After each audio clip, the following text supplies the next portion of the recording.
അതിപ്പോൾ നമ്മുടെ ഫാമിലിയിൽപ്പെട്ട അല്ലെങ്കിൽ നമ്മുടെ ഫ്രണ്ട് സർക്കിളിൽപ്പെട്ട NREs അല്ലെങ്കിൽ നമുക്കറിയുന്ന പെട്ടെന്ന് അറിയുന്ന ആക്റ്റീവ്സൊക്കെ പെട്ടെന്ന് അറ്റാക്ക് ഒന്ന് മരിക്കുകയാണ്. പണ്ടൊക്കെ അറ്റാക്ക് എന്നുള്ളത് കുറച്ച് ഏജ് കഴിഞ്ഞ ആൾക്കാർക്ക് മാത്രമാണ് കേൾക്കാറുള്ളത്. പക്ഷേ ഇന്ന് അഡൽട്ടിന് കോമൺ ആയിക്കൊണ്ട് യുവാക്കൾക്കിടയിൽ വളരെ വ്യാപകമായിട്ട് ഹാർട്ട് അറ്റാക്ക് കണ്ടുവരുന്നത്. അതിൽ ഏറ്റവും കൂടുതലുള്ളത് പ്രവാസികൾക്കാണ്. അത് കൃത്യമായിട്ട് അതിൻ്റെ പഠനം നടന്ന സമയത്ത് വളരെ പ്രധാനമായിട്ടുള്ളൊരു കാരണം പറഞ്ഞിരുന്നത് ഉറക്കക്കുറവും അതുപോലെ തന്നെ ടെൻഷൻ്റെതായിരുന്നു. സ്ട്രെസ്സാണ് ഇതിൻ്റെ പിന്നിൽ ഏറ്റവും പ്രധാനപ്പെട്ട വില്ലൻ. ചിലക്കാരെ പേഷ്യൻസൊക്കെ പറയും, ഡോക്ടർ എനിക്ക് ഇതുവരെ ഒരു കുഴപ്പമൊന്നും ഉണ്ടായിരുന്നില്ല, പിന്നെ പെട്ടെന്ന് ഈ പറഞ്ഞ അറ്റാക്ക് വന്നു, അപ്പോൾ ഇതുവരെ ഞാൻ എല്ലാം ഇയർലിയും കറക്റ്റായിട്ട് പ്രോപ്പറായിട്ട് മെഡിക്കൽ എടുക്കുന്ന ഒരു വ്യക്തിയാണ്, പക്ഷെ എന്നിട്ടും എനിക്ക് അറ്റാക്ക് വന്നു. അപ്പോൾ അവർ ഹിസ്റ്ററി എടുത്ത് നോക്കുന്ന സമയത്ത് എന്താണ്, കൃത്യമായിട്ട് ഉറക്കം ഉണ്ടാകാത്തൊരു പ്രശ്നം ഉണ്ടായിരുന്നു. അപ്പോൾ ആ രൂപത്തിൽ എങ്ങനെയാണ് സ്ട്രെസ്സ് നമ്മളെ ബോഡിയിലെ ഈ പറഞ്ഞ അറ്റാക്കിന് നയിക്കുന്നത് നമുക്ക് നോക്കാം. നമ്മുടെ ജീവിത രീതിയിൽ ചില മാറ്റങ്ങൾ വരുത്തുകയാണെങ്കിൽ നമുക്ക് ഈ പറഞ്ഞ പ്രശ്നം സ്ട്രെസ് ഓവർകം ചെയ്തുകൊണ്ട് ഈ പറഞ്ഞ ഹാർട്ട് അറ്റാക്ക് എന്നുള്ളതിനെ പ്രിവെൻറ്റ് ചെയ്യാൻ സാധിക്കുന്നതാണ്. നമുക്ക് എങ്ങനെ ഡീറ്റെയിൽ ആയിട്ടുള്ള വിശദമായിട്ട് നമുക്കിന്ന് പരിശോധിക്കാം. ഞാൻ doctor Syed Mohsin, chief physician, Global United hospital.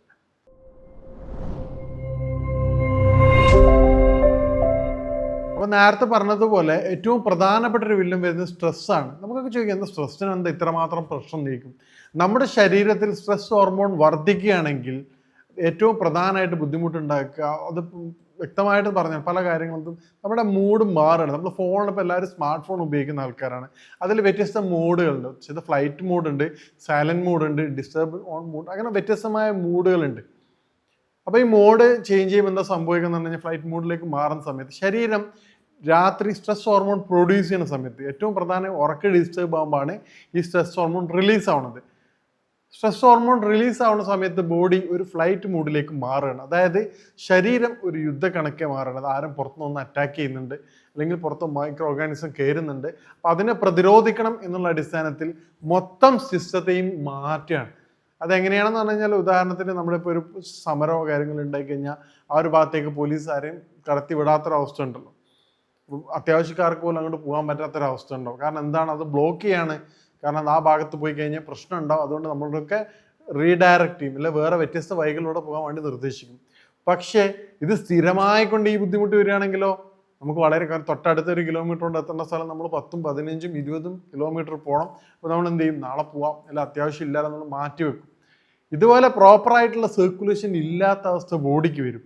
ഈ അവസ്ഥ വരുമ്പോൾ എന്ത് ചെയ്യും, പതിയെ പതിയെ ബ്ലഡ് വെസൽസ്, മെയിൻ ആർട്ടറീസൊക്കെ നന്നായിട്ട് ഡയലേഷൻ സംഭവിക്കാതെ വരും. അതായത് നന്നായിട്ട് നോർമലി ഡയലേഷൻ സംഭവിക്കുമ്പോഴാണ് എല്ലാ ഭാഗങ്ങളിലേക്കും ബ്ലഡ് സർക്കുലേഷൻ വരിക. ഈ സ്ട്രെസ് ഹോർമോൺ വരുമ്പോൾ തന്നെ എന്ത് ചെയ്യും, അഡ്രിനാലിൻ വരും. അതായത് നമുക്ക് ദേഷ്യം ഉണ്ടാവുന്ന എമർജൻസി സിറ്റുവേഷനിൽ ബോഡിയിൽ റിലീസ് ആവുന്ന അഡ്രിനാലിൻ ഹോർമോൺ റിലീസ് ചെയ്യും. അതോടുകൂടി ഞരമ്പുകൾ ടൈറ്റ് ആവുകയും പ്രോപ്പറായിട്ടുള്ള സർക്കുലേഷൻ ഇല്ലാതിരിക്കുകയും ചെയ്യും. ബോഡിയിൽ എന്ത് ചെയ്യും, ഗ്ലൂക്കോസിൻ്റെ ലെവൽ ഹൈ ആവും, കൊളസ്ട്രോൾ ലെവൽ ഹൈ ആവും. അപ്പോൾ തുടർച്ചയായി കൊണ്ട് ഇത് ചെയ്യുമ്പോൾ എന്ത് ചെയ്യും, ബ്ലഡ് പ്രഷർ ഹൈ ആയിരിക്കും. എല്ലാ സംവിധാനങ്ങളും വളരെ ഹൈ ആയിട്ട് മാറും.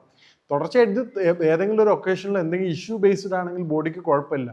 തുടർച്ചയായിക്കൊണ്ട് എല്ലാ ദിവസവും രാത്രി ഇതുപോലെ ഹൈ ആവുകയാണെങ്കിൽ എന്ത് ചെയ്യും, ഹാർട്ടിന് ഓവറായിട്ട് ബുദ്ധിമുട്ട് വരും. പതിയെ പതിയെ ഹാർട്ടിന് കംപ്ലയിൻസ് വരും. ഹാർട്ട് ബ്ലഡ് വെസൽസിന് എന്ത് ചെയ്യും, ഈ ട്രൈഗ്ലിസറൈഡും കൊളസ്ട്രോളും ഇൻക്രീസ് ആവും. ആ ബ്ലഡ് വെസൽസ് ബ്ലോക്ക് ആവാൻ തുടങ്ങും. ഇത് പതിയെ പതിയെ, ഇത് ഒറ്റയടിക്കല്ല സംഭവിക്കുന്നത്. 10 വർഷത്തോളം എടുത്തിട്ടാണ് ചെറിയ ചെറിയ ബ്ലോക്കുകൾ ഫോം ചെയ്യുന്നത്. അപ്പോൾ നമ്മൾ അറിഞ്ഞുകൊണ്ട് ബാക്കി ബ്ലഡ് ടെസ്റ്റുകൾ ചെയ്യുന്ന സമയത്ത് ഒരിക്കലും നമുക്ക് ഐഡന്റിഫൈ ചെയ്യാൻ പറ്റണമെന്നില്ല. അപ്പം അറിയാതെ എന്ത് ചെയ്യും, പതിയെ പതിയെ ഹാർട്ട് അറ്റാക്കിലേക്ക് മാറി. ഇനി നമുക്ക് ഇത് ഓവർകം ചെയ്യാൻ വേണ്ടിയിട്ട് നേരത്തെ പറഞ്ഞതുപോലെ ഇത് ഏറ്റവും ഇമ്പോർട്ടൻ്റ് ആയിട്ടുള്ള കാര്യം ഈ പറഞ്ഞ സ്ട്രെസ്സാണ്. പ്രവാസികൾക്കാണ് ഏറ്റവും കൂടുതൽ കണ്ടുവരാറുള്ളത്. പക്ഷേ നാട്ടിലുള്ള യുവാക്കൾക്കും സ്ട്രെസ്സിന് കുറവൊന്നുമില്ല. കാരണം ഇന്ന് പണ്ടത്തെ മാതിരിയുള്ള ഫ്രണ്ട് സർക്കിളില്ല. ഒരു ഇഷ്യൂ വന്നു കഴിഞ്ഞാൽ കൂടെ സംസാരിക്കാൻ ഒരുപാട് 1000 ലക്ഷക്കണക്കിന് ഫ്രണ്ട്സാണ് ഇന്ന് ഓരോരുത്തർക്കും സോഷ്യൽ മീഡിയ ഉള്ളത്. പക്ഷെ യഥാർത്ഥത്തിൽ ഒരു ഫ്രണ്ട്സ് പോലും സ്വന്തം പ്രശ്നങ്ങളോ പ്രയാസങ്ങളോ പറയാനുള്ള നമ്മളൊരു ഒരു ചങ്ങാതിയോട് തുറന്നു ചോദിച്ചു കഴിഞ്ഞാൽ, അല്ലെങ്കിൽ ഒരു ആളോട് തുറന്നു ചോദിച്ചു കഴിഞ്ഞാൽ എത്ര ക്ലോസ് ഫ്രണ്ട്സ് ഉണ്ടെന്ന് പറഞ്ഞാൽ ആരും ഉണ്ടാവില്ല. കാരണം എന്താണ്, എല്ലാവരും ഇന്ന് പരസ്പരം അങ്ങോട്ട് ഒരു ഫോർമാലിറ്റിക്ക് മാത്രമുള്ള റിലേഷൻ. പണ്ട് അങ്ങനെ ആയിരുന്നില്ല. പണ്ട് ഒരാളുടെ പ്രയാസങ്ങൾ നമുക്ക് തുറന്ന് പറയാൻ സാധിക്കുമായിരുന്നു. അപ്പോൾ പറയുന്നതോടുകൂടി എന്താണ്, അതിന് സൊല്യൂഷൻസ് കിട്ടും, അല്ലെങ്കിൽ ആശ്വസിപ്പിക്കേണ്ടതാണെങ്കിൽ അവനെ ആശ്വസിപ്പിക്കും, ആ ഒരു പ്രശ്നം സോൾവ് ആവും. പക്ഷെ ഇന്ന് അങ്ങനെയല്ല. ഇതിങ്ങനെ അതിൻ്റെ മേലെ ഒന്നായിട്ട് ഡസ്റ്റിൻ പോലെ അല്ലെങ്കിൽ പ്രഷർ കുക്കർ പോലെ ഹൈ പ്രഷറിൽ ഇങ്ങനെ നിൽക്കുകയാണ്. അപ്പോൾ ഏത് നിമിഷത്തിലാണ് സ്ട്രെസ് കുറയുക അല്ലെ ഇപ്പോൾ ഹൈ ലെവലിലാവാൻ നമുക്ക് പറയാൻ പറ്റില്ല. ഇപ്പോൾ പുറമേ കാണുന്ന ഒരാൾ കാം ആൻഡ് ക്വയറ്റായിട്ട് നടക്കുന്ന അല്ലെ എല്ലാവിധ സൗകര്യം ഉണ്ട് എന്ന വ്യക്തിയാണെങ്കിൽ പോലും അവർക്കായിരിക്കും സംഭവിക്കുക. അപ്പോഴാണ് നമ്മൾ ആലോചിക്കുന്നത് ഇന്ന പ്രശ്നങ്ങൾ അവർക്ക് ഉണ്ടായിരുന്നു എന്ന് അറിയുക പോലും ചെയ്യുക. അപ്പോൾ നമ്മൾ ചെയ്യേണ്ട കാര്യം എന്താണ്? ഈ പറഞ്ഞ സ്ട്രെസ് കുറയ്ക്കാൻ വേണ്ടിയിട്ടുള്ള അതിലിപ്പോൾ ഏറ്റവും ബെറ്റർ ആയിട്ട് പറയണത് നമ്മുടെ ആ ഫ്രണ്ട് സർക്കിൾ കുറച്ച് നന്നായിട്ട് ക്ലോസ് ആയിട്ടുള്ള ഫ്രണ്ട് സർക്കിൾ ഉണ്ടാക്കിയെടുക്കുക. അതോടൊപ്പം തന്നെ നമ്മുടെ ജീവിതശൈലിയിൽ മാറ്റം വരുത്തേണ്ടതാണ്. ദിവസവും കൃത്യമായ സമയത്ത് ഉറങ്ങുക. രാത്രി യാതൊരു കാരണവശാലും ഉറക്കം സ്കിപ്പ് ചെയ്യാൻ പാടില്ല. യുവാക്കൾക്ക് കഴിഞ്ഞ ശേഷമാണെങ്കിൽ ഒരു 30-35 വയസ്സിന് ശേഷമുള്ള ആൾക്കാരാണെങ്കിൽ നിർബന്ധമായിട്ടും നിങ്ങൾ കൃത്യസമയത്ത് ഉറങ്ങേണ്ടതാണ്. കാരണം നേരത്തെ പറഞ്ഞതുപോലെ ഉറക്കം തെറ്റുമ്പോൾ രാത്രിയാണ് ഈ പറഞ്ഞ സ്ട്രെസ് ഹോർമോൺ വർദ്ധിക്കുകയും അത് നിങ്ങളുടെ ടോട്ടൽ എല്ലാ ആക്ടിവിറ്റീസിനെ അത് ബാധിക്കുകയും കൊളസ്ട്രോൾ കൂടി അതുപോലെ ഹാർട്ട് അറ്റാക്കിന് കാരണമാവുകയും ചെയ്യും. ഒരു ദിവസമൊന്നും ഉറക്കുന്നതിന് കുഴപ്പമില്ല. ഞാൻ പറഞ്ഞ സ്ഥിരമായിട്ട് അനാവശ്യമായിട്ട് യാത്രകൾ ചെയ്തുകൊണ്ട് സ്ഥിരമായിട്ട് അലക്ഷ്യമായിട്ട് പോകുന്ന യുവാക്കളെ സംബന്ധിച്ചിടത്തോളം കാര്യമാണ് ഞാൻ പറഞ്ഞത്. അപ്പം ഈ രൂപത്തിൽ ചെയ്യുമ്പോൾ എന്ത് ചെയ്യും? സ്ട്രെസ് വർദ്ധിക്കും. രണ്ടാമത് നമുക്ക് ചെയ്യാൻ പറ്റുന്ന കാര്യം ദിവസത്തിൽ അരമണിക്കൂറെങ്കിലും, നന്ന് ചുരുങ്ങിയതാണ് ഹാഫ് ആൻ അവർ, നിർബന്ധമായിട്ടൊരു 1 hour എങ്കിലും അല്ലെ നന്ന് ചുരുങ്ങിയത് ഹാഫ് ആൻ അവർ എങ്കിലും സൈക്ലിംഗ് അല്ലെങ്കിൽ ടോട്ടലി ബോഡി വാക്കിംഗ് പോലെയുള്ള അല്ലെങ്കിൽ വേർക്കുന്ന രൂപത്തിലുള്ള എക്സസൈസ് ചെയ്യുകയാണെങ്കിൽ അത് ഹാപ്പി ഹോർമോൺ പ്രൊഡ്യൂസ് ചെയ്യും. എൻഡോർഫിൻ പ്രൊഡ്യൂസ് ചെയ്യുന്ന സമയത്ത് സ്ട്രെസ് കുറഞ്ഞു വരും. ഇത് യാതൊരു ആക്ടിവിറ്റീസും ഇല്ലാതെ ഹൈ കലോറി ഫുഡ് കഴിക്കുകയും ഈ പറഞ്ഞ രൂപത്തിൽ നിൽക്കുമ്പോൾ എന്ത് ചെയ്യും? പതിയെ ആർട്ടറീസ് ഒക്കെ ബ്ലോക്ക് ആവും. അപ്പം നമ്മളത് ഒരു ദിവസം ഒരു ഹാഫ് ആൻ അവർ അല്ലെ 1 hour നടക്കുന്നുണ്ടാവുന്ന പ്രധാനപ്പെട്ട ബെനിഫിറ്റ് എന്താണെന്ന് പറഞ്ഞു കഴിഞ്ഞാൽ ഈ നേരത്തെ പറഞ്ഞ ഹാപ്പി ഹോർമോൺ റിലീസ് ചെയ്യും. സ്ട്രെസ് കുറയാൻ വളരെ ഹെൽപ്ഫുൾ ആയിരിക്കും. രണ്ടാമത്തെ പ്രധാനപ്പെട്ട കാരണം ഹെൽപ്പ് നമ്മുടെ ഗട്ടിൻ്റെ വയറുമായിട്ട് വന്ന് ഗട്ട് മൂവ്മെൻറ്റ്സ് കൂടാൻ സഹായിക്കും. അതോടൊപ്പം തന്നെ ഗ്യാസിൻ്റെ ബുദ്ധിമുട്ടും ബ്ലോട്ടിങ്ങും കാര്യങ്ങളും കുറയുകയും കോൺസ്റ്റിപ്പേഷൻ ബുദ്ധിമുട്ട് കുറയ്ക്കുകയും ചെയ്യും. മൂന്നാമത് ഹെൽപ്പ് ചെയ്യുന്നത് ബോഡിയുടെ എല്ലാ ഭാഗങ്ങളിലേക്കും ബ്ലഡ് സർക്കുലേഷൻ ഇൻക്രീസ് ചെയ്യും. കാരണം വാക്കിംഗ് ചെയ്യുന്നതോടുകൂടി എന്താവും? ബ്ലഡ് നല്ല പവറായിട്ട് എല്ലാ ഭാഗങ്ങളിലേക്കും സപ്ലൈ ചെയ്യേണ്ടി വരും. നാലാമത്തെ പ്രധാനപ്പെട്ട കാര്യം എന്താണ്? അത് ഹാർട്ട് ഹെൽത്തിന് വളരെ ബെനിഫിറ്റാണ്. അതോടൊപ്പം തന്നെ നമ്മുടെ എന്ത് ചെയ്യും? ഹാർട്ടിൻ്റെ ബെനിഫിറ്റ് പോലെ തന്നെ കൊളസ്ട്രോൾ ലെവൽ കുറയ്ക്കാനും സഹായിക്കും. എല്ലാവർക്കും അറിയാം. പിന്നെ ബാക്കിയുള്ള കാര്യം എന്താണ്?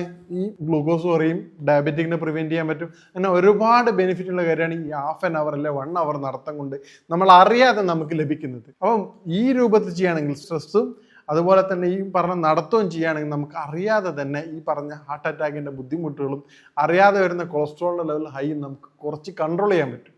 ഇനി നമുക്ക് സൈൻ ആൻഡ് സിംറ്റംസ് അല്ലെ ഹാർട്ട് അറ്റാക്ക് കാണിക്കുന്ന സിംറ്റംസ് എന്തൊക്കെയാണെന്ന് പരിശോധിക്കാം.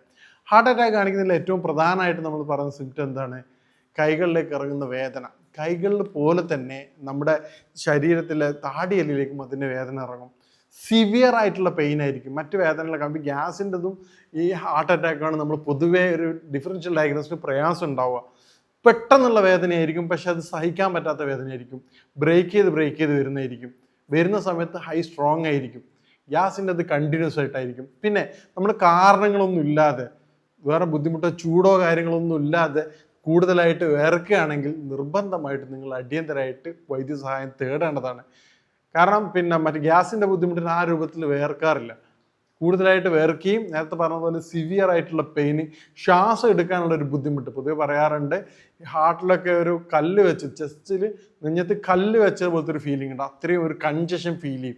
അതൊരിക്കലും റിലീഫ് ആവില്ല. ഈ രൂപത്തിൽ ലക്ഷണങ്ങൾ ഉണ്ടെങ്കിൽ നിർബന്ധമായിട്ട് നിങ്ങൾ എമർജൻസി ആയിട്ട് ഡോക്ടറെ കൺസൾട്ട് ചെയ്യേണ്ടതാണ്. ഹോസ്പിറ്റൽ മെഡിക്കൽ സഹായം തേടേണ്ടതാണ്. ഇനി പ്രധാനമായിട്ട് നമുക്ക് ചെയ്യുന്നത് ജനറൽ ചെക്കപ്പ് എന്നുള്ള അടിസ്ഥാനത്തിൽ നമുക്ക് ലിപ്പിഡ് പ്രൊഫൈൽ ഓരോ 6 months കൂടുമ്പോഴും അല്ലെ ഒരു 1 year കൂടുമ്പോൾ നിർബന്ധമായിട്ട് കൊളസ്ട്രോൾ ഉള്ള വ്യക്തികളാണെങ്കിൽ നിർബന്ധമായിട്ട് നിങ്ങൾ 6 months കൂടുമ്പോൾ ലിപ്പിഡ് പ്രൊഫൈൽ എടുക്കേണ്ടതാണ്. ലിപ്പിഡ് പ്രൊഫൈൽ എടുക്കുന്ന സമയത്ത് നമുക്ക് എന്ത് ചെയ്യാൻ പറ്റും? കൃത്യമായിട്ട് മനസ്സിലാക്കാൻ പറ്റും എന്താണ് ഈ പറഞ്ഞ നമ്മുടെ ട്രൈഗ്ലിസറൈഡിൻ്റെ എമൗണ്ട് എത്രയാണ്, അല്ലെ ടോട്ടൽ കൊളസ്ട്രോൾ എത്രയാണ്, HDL എത്രയാണ്, LDL എത്രയാണ്, വളരെ ലോ ഡെൻസിറ്റി ലിപ്പോപ്രോട്ടീൻ LDL എത്രയാണ്, അല്ലെ HDL LDL റേഷ്യോ എത്രയാണ്. അപ്പം നമുക്ക് ഏകദേശം അതിൻ്റെ കാൽക്കുലേഷനും എത്രയൊക്കെയാണ് ചേഞ്ചസ് വരുന്നുള്ള കൃത്യമായ മോണിറ്ററിങ് ചെയ്യാൻ പറ്റും. ഡയബറ്റിക് ഉള്ള വ്യക്തികളൊക്കെ ആണെങ്കിൽ നിർബന്ധമായിട്ട് നിങ്ങൾ 6 months കൂടുമ്പോൾ ലിപ്പിഡ് പ്രൊഫൈൽ നിർബന്ധമായിട്ട് ചെയ്യേണ്ടതാണ്. ഇനി നേരത്തെ പറഞ്ഞതുപോലെ തന്നെ ഈ പറഞ്ഞ ലക്ഷണങ്ങൾ ഒന്നും ഇല്ല എങ്കിൽ പോലും നിങ്ങൾ ഈ പറഞ്ഞ 1 മണിക്കൂർ നിങ്ങൾ ഡെയിലി മാറ്റി വെക്കുകയാണെങ്കിൽ നിങ്ങൾക്ക് എന്ത് ചെയ്യാൻ പറ്റും? കൊളസ്ട്രോളോ ഹാർട്ട് അറ്റാക്കോ വരണം നിർബന്ധമൊന്നുമില്ല. പക്ഷേ നിങ്ങൾക്ക് ഈ പറഞ്ഞ ഹാപ്പി ആയിട്ട് അല്ലെ സ്ട്രെസ് കുറച്ചുകൊണ്ട് വളരെ ആക്റ്റീവായിട്ട് നമുക്ക് ജീവിക്കാൻ പറ്റും. സന്തോഷത്തോടെ ജീവിക്കാൻ പറ്റും. എല്ലാവരും ആഗ്രഹിക്കുന്ന ഒരു ജീവിതം ജീവിക്കാൻ പറ്റും. ഇനി ഭക്ഷണ രീതിയിൽ കുറച്ച് മാറ്റങ്ങൾ വരുത്തുകയാണെങ്കിൽ അതിൽ ഏറ്റവും ഇമ്പോർട്ടൻ്റ് ആയിട്ട് നമുക്ക് പിന്നെ ആൻറ്റി ഓക്സിഡൻ്റ് ആയിട്ടുള്ള അല്ലെങ്കിൽ ബ്ലോക്ക് ക്ലിയർ ചെയ്യാൻ ഉപയോഗിക്കുന്ന വെളുത്തുള്ളിയും ഇഞ്ചിയാണ് അതിൽ ഏറ്റവും എഫക്റ്റ്.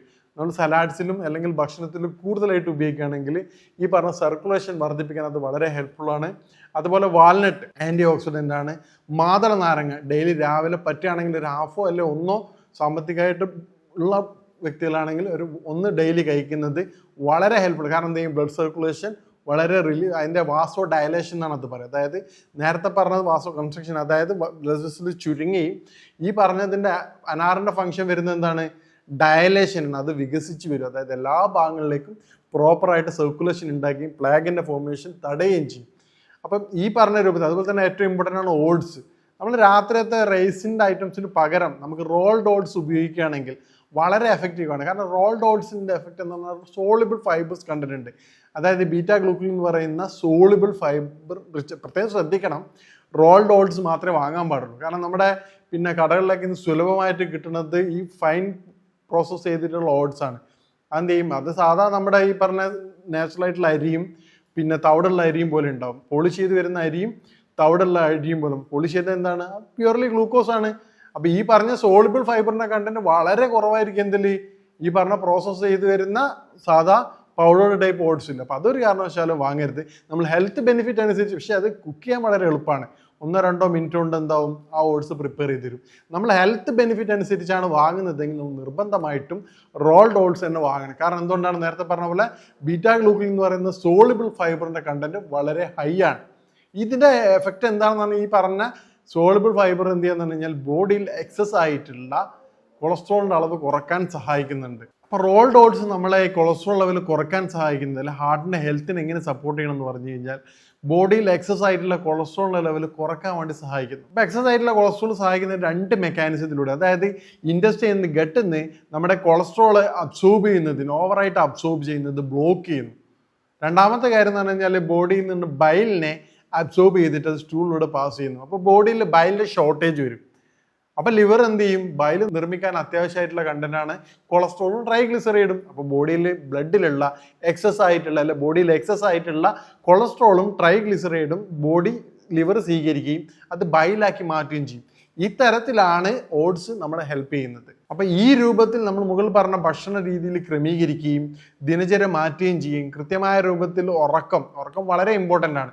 നേരത്തെ പറഞ്ഞതുപോലെ രാത്രി കാലങ്ങൾ നേരത്തെ ഉറങ്ങിയിട്ട് പറ്റുകയാണെങ്കിൽ ഒരു 10 മണിക്ക് തന്നെ ഉറങ്ങിയിട്ട് രാവിലെ തുടർച്ചയായിട്ട് എഴുന്നേൽക്കുകയും ചെയ്യുകയാണെങ്കിൽ നമുക്ക് ഈ പറഞ്ഞ സ്ട്രെസ് ഹോർമോണിൻ്റെ കോർട്ടിസോളിൻ്റെ അളവ് കുറയ്ക്കുകയും ബാക്കിയുള്ള ബോഡി ഹാപ്പിനെസ്സിൻ്റെ, അതായത് എൻഡോർഫിൻ്റെ ഹാപ്പി ഹോർമോണിൻ്റെ അളവ് കൂട്ടാനും സഹായിക്കും.